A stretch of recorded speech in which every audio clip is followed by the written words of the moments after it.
खंडणी प्रकरणी सीआयडी कडून वाल्मिक कराडच्या पत्नीची चौकशी। राष्ट्रवादीचे जिल्हाध्यक्ष राजेश्वर चव्हाण यांचीही बीड पोलीस ठाण्यात चौकशी।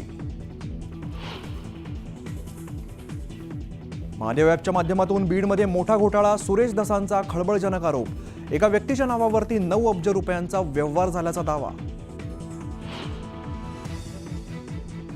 सुरेश धस यांनी मुंडेंना टार्गेट करण्याची सुपारी घेतल्याचा मिटकरींचा आरोप। तर आपल्या नादी न लागण्याचा सुरेश धस यांचा अमोल मिटकरींना इशारा।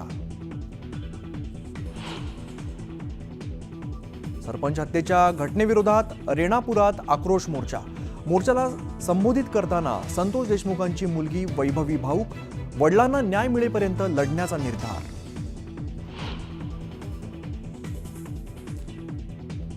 संतोष देशमुख हत्या प्रकरणाच्या निषेधार्थ बीडमध्ये उद्या सर्वपक्षीय मोर्चा। भाजप आमदार सुरेश धस सहभागी होणार।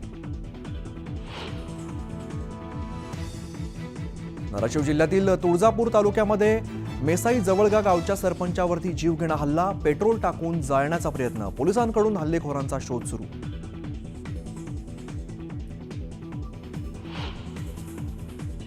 मुंबईच्या घाटकोपर परिसरात भरधाव टेम्पोने पादचाऱ्यांना चिरडलं। एका महिलेचा मृत्यू, 5 ते 6 जण जखमी।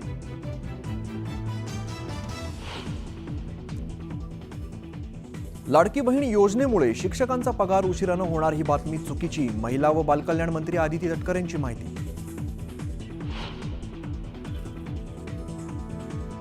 राज्याच्या काही भागात पावसाची हजेरी। नंदुरबार, जळगाव आणि सिंधुदुर्गात पावसाच्या सरी।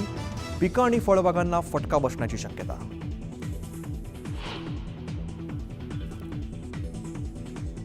पंतप्रधान नरेंद्र मोदी आणि केंद्रीय गृहमंत्री अमित शहांनी घेतलं मनमोहन सिंग यांचं पार्थिवाचं दर्शन। गांधी कुटुंबियांकडून मनमोहन सिंग यांना श्रद्धांजली अर्पण।